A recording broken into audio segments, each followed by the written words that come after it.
Bonjour à toutes et à tous, ravi de vous retrouver à nouveau sur le Wakis Talk Show. Aujourd'hui, nous avons un invité spécial, le célèbre freestyler Iya Traoré, qui nous fait plaisir de nous rejoindre dans quelques instants sur ce plateau. Bonjour Iya. Bonjour Elma. En tout cas, c'est un très grand plaisir aujourd'hui de te recevoir sur le Wakis Talk Show et je t'en remercie énormément. Merci à toi. Et à présent, je pense que les amis, les spectateurs sont très impatients que tu te présentes. Alors, moi je m'appelle Iya Traoré, je suis 3 fois recordman du monde, ex-joueur de Paris Saint-Germain Junior. Je suis aussi ambassadeur itinérant de la Guinée. Et tu as été Guinness record mondial, c'est bien cela? Oui, 3 fois. Parle-moi un peu de cette expérience. Bon, pour moi, c'était vraiment ma première expérience, c'était en 2004, quand on m'a appelé pour aller au sud de la France pour qu'il y avait une émission qui faisait le Guinness World Record, où tous les talents du monde entier pouvaient participer à cette émission. J'ai juste sauté dans le train et je suis parti avec le monsieur qui m'avait contacté. Et on est parti, je savais même pas ce que j'allais faire. Parce qu'ils m'ont dit que quand même j'ai le talent, que j'étais capable de faire de belles choses. Mais moi, j'avais un peu peur. Et parce que c'était mon première émission live, parce que c'était en direct. Okay. Ça veut dire je peux perdre le ballon, il n'y a pas de tricage, il n'y a rien. Parce que les gens pouvaient me suivre en live. Et j'avais quand même un peu peur. Si je rate et tout ça. Donc je suis arrivé, on m'a bien accueilli, c'était vraiment excellent. Puis c'était au bord de la mer où l'émission se tournait. Et il faut que je représente la France parce que fallait dire d'où tu venais, ceci, cela. Ben, moi je les ai dit de rectifier quand même que je suis guinéen et que je viens de la Guinée et que voilà, l'émission je dois le faire au nom de la Guinée, tout ça. Il fallait que tu fasses au nom de la France et toi tu as voulu vraiment que tu sois présenté comme guinéen sur Exactement. Tu restes un très bon patriote, il y a très bien et toute la Guinée est fière de toi par rapport à tous ces records que tu as battus. Et franchement bravo et chapeau à toi. Merci. Dis-moi après ta carrière dans le football et dans tout ce qui est freestyle et tout, qu'est-ce qui t'a motivé à te lancer dans l'entrepreneuriat? Vous savez, avant tout quand on quitte en Guinée ici, on voit le pays soit en voie de développement et qu'on voit tout ce qui se passe autour et qu'on a la chance d'aller en Europe ou à l'étranger, essayer d'apprendre, faire. Et puis à la fin, à un moment donné, on s'est dit, il est temps de rentrer au pays.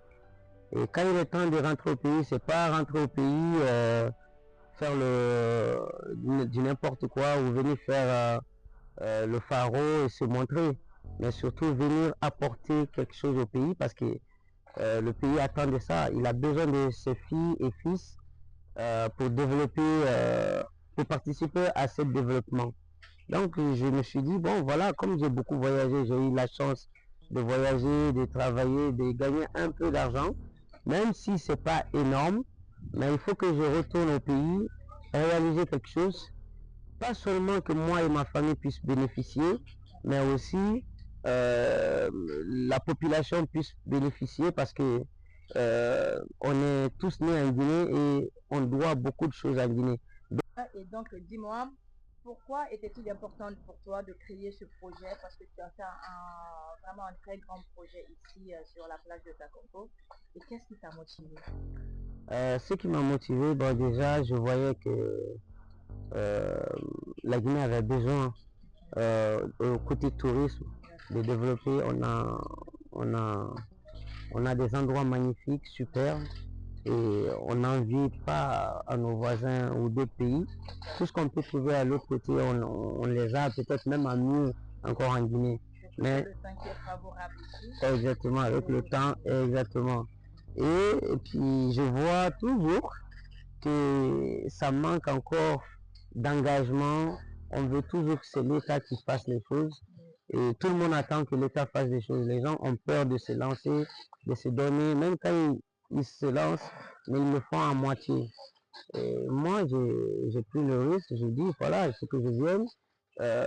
Je dois aussi donner l'exemple. Si je suis un ambassadeur, c'est aussi un ambassadeur, quelqu'un qui doit aussi donner l'exemple.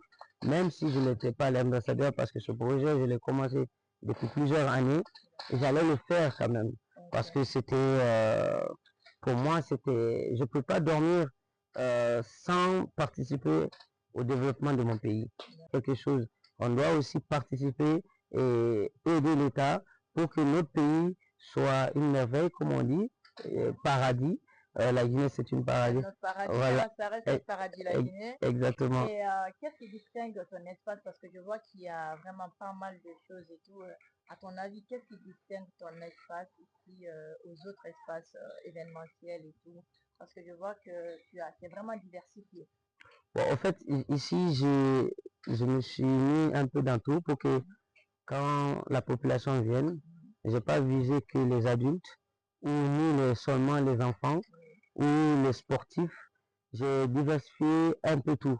Ici, on peut trouver du sport, on peut trouver la piscine pour les adultes, piscine pour les enfants, et on peut trouver des trampolines, même des cinémas en plein air, parce que souvent, les gens ont tendance, les écrans, c'est quand il y a un grand événement, ils le mettent, mais moi, c'est tout le temps, c'est permanent.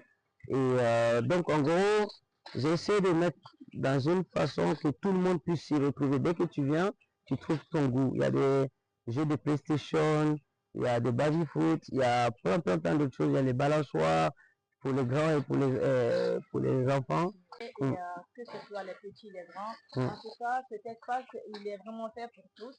Vous pouvez venir, il y a des grands, il y a des petits, qui peuvent tous se retrouver. Je vois que vous avez fait vraiment du très beau boulot. Et donc, en tout cas, je te dis aussi chapeau par rapport à cet investissement que tu as fait. Et quelles sont les principales difficultés que tu as eu à rencontrer pour l'aménagement de cet espace-là? Bon, en fait, j'ai eu des difficultés quand même, mais je aussi pas eu. Moi, je le prends. J'étais déjà préparé mentalement avant de rentrer au pays. Donc, je ne le considère pas comme des difficultés. À investir, tu dois t'attendre de haut et de bas et tu dois t'attendre des petites paroles. Il y en a qui vont forcément te saboter au début, qui ne vont pas croire au projet. Il y en a forcément qui vont venir essayer de dire n'importe quoi. Ou chacun est là pour dire ce qu'il veut, mais toi, tu dois avoir un objectif, c'est réussir dans ton investissement, dans le projet que tu veux mettre pour la population. Et c'est ça ton objectif, donc tu dois être focus. Alors, je suis venu, les gens ils ont dit tout ce qu'ils veulent, mais l'essentiel, c'est que l'État me faisait confiance. Et ça, c'est très important, parce que quand je suis venu les voir, je les ai expliqué mon projet, ce que je veux faire.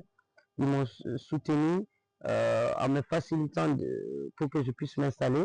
Et ça, c'est déjà pas mal. Et quand j'imagine que partout dans le monde où je suis allé, on m'a tendu la main, on voulait que je reste là-bas, on a même aménagé des endroits. Je n'ai pas dépensé un franc pour que je reste et que je partage mon expérience avec les gens de la région ou les gens de la ville. Et que j'avais toute cette facilité. J'avais l'appartement, j'avais tout. Et j'étais payé, bien payé.